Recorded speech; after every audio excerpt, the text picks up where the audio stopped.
Friends, स्वागत है आप सबका अपना ही यूट्यूब चैनल आर्य टेक पॉइंट में। फ्रेंड्स, इस वीडियो में बात करने वाले हैं कि कल झारखंड कैबिनेट के द्वारा जो फैसला आई है, जिससे जेपीएससी, जेएसएससी, एनटीटीपीएल के द्वारा जो भी परीक्षा आयोजित की गई थी, लगभग 15 प्लस परीक्षाएं को कैंसिल करने की बात की गई है, निरस्त करने की बात की गई है। तो वो 15 प्लस परीक्षाएं कौन कौन सी थी, उसको लिस्ट बाय लिस्ट देखेंगे। तो आप लोग पूरी वीडियो में बने रहें। फ्रेंड्स, ये भी बात करेंगे जैसे जितने भी बहाली हुई उसमें बहुत सारे कैंडिडेट जो अपने खून पसीना एक कर करके पढ़ाई करके ज्वाइन किए थे अपना बलबूते के माध्यम से, तो वैसे अभ्यर्थियों के साथ तो अन्याय हुआ है। तो वैसे अभ्यर्थी जरूर हाईकोर्ट एवं सुप्रीम कोर्ट की दरवाजा को खटखटाएंगे क्योंकि उनके साथ अन्याय हुआ है। फ्रेंड्स, जो भी अभ्यर्थी जो इसमें दोषी था तो उसको सजा मिलना चाहिए था, लेकिन इसमें क्या है कि पूरी बहाली रद्द कर देने से जो नॉर्मल कैंडिडेट्स था, जो निर्दोष था, वो भी प्रभावित हुआ है।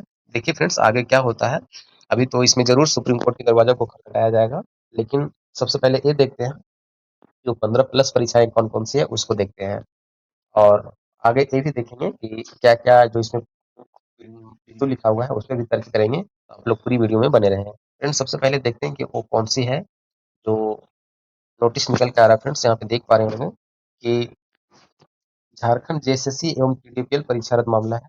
जो निर्णय की तिथि जो आई है वो 17 अगस्त 2026 को आई है ना। मुख्य आयोग जो प्रभावित है, जिसपे आरोप लगा है, वो जेपीएससी एवं जेएसएससी है एंड पीडीपीएल है। और जब विवादित एजेंसी कौन कौन सी है, तो TSR data processing private limited, जिसको पीडीपीएल कहते हैं, है ना, ये विवादित एजेंसी है। और जांच एजेंसी जो इसको जांच कर रही थी वो सीआईडी एवं सेवानिवृत्त जज समिति थी, ठीक है। और मुख्य निर्णय जो लिया गया है, 15 रद्द परीक्षाओं की सूची को हम देखेंगे। तो फैसले की जो सारांश क्या है कि 24 दिन के छात्र आंदोलन के बाद राज्य सरकार ने जेएसएससी सीजीएल परीक्षा और 2014 से आउटसोर्सिंग एजेंसियां पीटीपीएल द्वारा आयोजित या संपादित सभी 15 प्रमुख भर्ती परीक्षाओं एवं परिणामों को निरस्त करने का निर्णय लिया गया है। वो 15 परीक्षाएं कौन कौन सी है और कौन सी आयोग ने उसकी बहाली प्रक्रिया करवाई थी, उसको देखेंगे। सबसे पहला यहाँ पे देखेंगे फ्रेंड्स, पहला है जेएसएससी। जेएसएससी ही आयोग जो जीसीसी सीजीएल की परीक्षा को कंडक्ट किया था, मतलब समान स्नातक योग्यताधारी संयुक्त परीक्षा, मतलब जेएसएससी सीजीएल। फ्रेंड्स, इस जो 15 प्लस बहाली प्रक्रिया है उसमें सबसे ज्यादा अगर कुछ प्रभावी था तो जेएसएससी सीजीएल ही था। यही सबसे ज्यादा प्रभावी था, इसी में सबसे ज्यादा धांधली देखने को मिला। तो फ्रेंड्स, इसको मतलब निरस्त करने की फैसला ली गई है, पूर्णतः रद्द कर दी गई है। आप यहाँ पे देख पा रहे होंगे, रद्द कर दी गई है। दूसरा है जेएसएससी कंडक्ट करवाई थी परीक्षा को जेआईटीसीई, मतलब डिप्लोमा या कनिष्ठ अभियंता तकनीकी परीक्षा का आयोजन हुआ था, उसको भी निरस्त किया जाता है।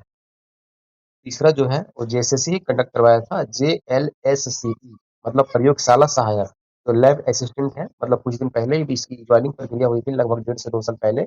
इसको भी निरस्त किया जाता है, यहाँ पे देख पा रहे होंगे। उसके बाद है चौथा नंबर में जेएसएससी कंडक्ट करवाया था जो जेआईएससीकेसीसीई, मतलब आईटीआई अनुदेशक या इंस्ट्रक्टर बोलते हैं इसको, इसकी भी बहाली को रद्द किया जाता है। यहाँ पे देख रहे होंगे ये सब सभी प्रभावित है। उसके बाद है 5वां नंबर में जेएसएससी, है ना, परीक्षाएं करवाई थी जेएमएलसीसी, मतलब मैट्रिक स्तरीय प्रतियोगिता परीक्षा जो हुआ था उसको भी निरस्त करने की फैसला ली गई है। तो यहाँ पे देख रहे होंगे आप। इसके बाद 6 नंबर में अगर देखा जाए तो जो आयोग है, जो संस्था है, वो जेपीएससी है। और जेपीएससी परीक्षा को कंडक्ट करवाया था 14वीं जेपीएससी संयुक्त सिविल परीक्षा, अभी प्रारंभिक मतलब प्रीति परीक्षा ही हुआ था, उसका जो रिजल्ट आया वो भी यहाँ पे रद्द किया जाता है। यहाँ पे देख पा रहे होंगे उसको क्या है, रिजल्ट को रद्द किया जाता है। इसके बाद 7वां नंबर में है जेपीएससी कंडक्ट करवाया सहायक लोक अभियोजक का, मतलब एडबलपी रेगुलर एग्जाम जो हुआ था उसको भी निरस्त करने की फैसला ली गई है। और जेपीएससी कंडक्ट करवाया था कारखाना निरीक्षक, मतलब इंस्पेक्टर ऑफ फैक्ट्रीज, जो बहाली हुई थी, जेपीएससी कंडक्ट करवाया था, उसको भी यहाँ पे निरस्त किया जाता है। इसके बाद है 9 नंबर में जेपीएससी कंडक्ट करवाया था बॉयलर निरीक्षक का, मतलब बॉयलर इंस्पेक्टर, उसको भी निरस्त करने की फैसला ली गई है। 10वां नंबर में ही जेपीएससी करवाया था परियोजना प्रबंधक, मतलब प्रोजेक्ट मैनेजर की बहाली हुई थी इंडस्ट्री में, उसको भी निरस्त करने की फैसला ली गई है।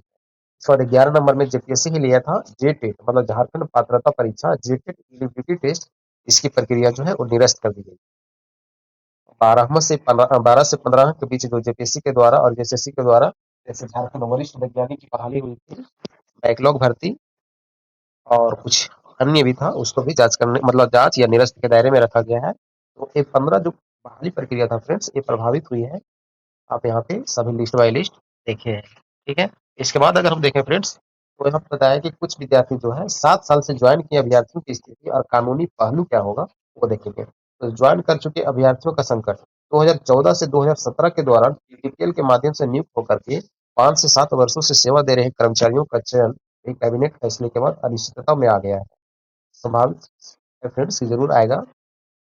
इतना साल से कोई अगर जॉइन किया हुआ है तो इस प्रकार की फैसला आ जाने से उसके संकट को बहुत बड़ा संकट आ गया है। देखिए आगे की क्या होता है। तो क्या है कि जॉइन कर चुके अभ्यर्थियों का जो मुख्य तर्क है उनका कहना क्या है, मतलब वो क्या कर सकते हैं। तो पुरानी नौकरियां छोड़ना, कई अभ्यर्थियों ने इस बात को स्वीकार करने के लिए अपने पूर्ववर्ती केंद्र या राज्य सरकार या बैंक की नौकरियां छोड़ दी थी।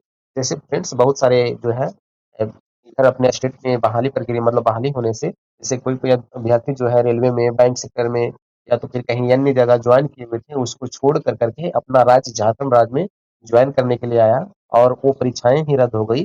बताया जाता फ्रेंड्स, ना घर का ना घाट का, वही वाली बात हो गई है। अब इसके साथ तो बहुत अन्याय हुआ है, तो ये जरूर कुछ रुख अपनाएंगे, है ना। तो अगला है दोषियों पर पृथक कार्रवाई। जैसे कहा जा रहा है कि जो अभ्यर्थी ज्वाइन किया है उनका कहना है कि केवल सीआईडी जांच में फर्जी पाए जाने वाले लोगों की ही बर्खास्ती हो, पूरी प्रक्रिया रद्द ना हो। कहना भी बिल्कुल जायज है फ्रेंड्स। जैसे जो इसमें आरोप जिसपे लगा हुआ है, जो दोषी है, जो धांधली किया हुआ है, उसको सजा मिलना चाहिए, ना कि पूरी कैंडिडेट को। पूरी कैंडिडेट को इसमें क्या दोषी है, जो धांधली से ज्वाइन किए हुए हैं उस पे ही जांच होनी चाहिए, मतलब उसको ही बर्खास्ती होना चाहिए और उस पे ही क्या हो, प्रभावित हो।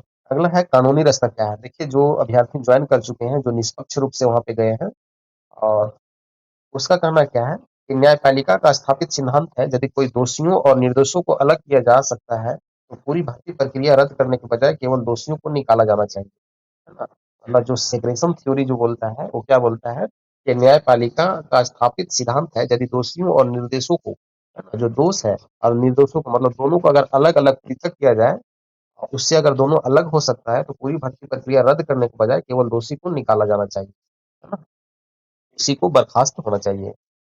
कोर्ट में चुनौती क्या है कि प्रभावित अभ्यर्थी हाईकोर्ट में याचिका दायर कर सरकार के आदेश पर स्टे की मांग करने की योजना बना रहे हैं। ठीक है, यहाँ पे आप समझ गए होंगे। सीआईडी एवं एसआईटी जांच की दायरा। टीडीपीएल के डेटाबेस ओएमआर स्कैनिंग एवं अंक तालिका में भारी फेरबदल की पुष्टि हुई है ना। जो सीआईडी जांच एजेंसियां जो जांच कर रही थी, वो क्या पाया कि टीडीपीएल के जो डेटाबेस है ओएमआर स्कैनिंग एवं अंक तालिका में भारी फेरबदल की पुष्टि हुई है। जांच में दोषी पाए जाने वाले अभ्यर्थियों पर एफआईआर दर्ज की जाएगी, है ना, और उनसे अब तक प्राप्त वेतन की वसूली भी की जा सकती है। एकदम जायज है फ्रेंड्स। जो मतलब फर्जी करके गया है उसमें तो वसूली करना बिल्कुल जायज है, लेकिन वैसे अभ्यर्थी जो निर्दोष है उस पे भी सरकार को थोड़ा सा इस पे न्याय मिलना चाहिए। देखिए आगे क्या होता है। फ्रेंड्स अगर आपको वीडियो अच्छा लगे तो हमारे चैनल को सब्सक्राइब करें और साथ साथ में लाइक्स एंड कमेंट्स करें। धन्यवाद।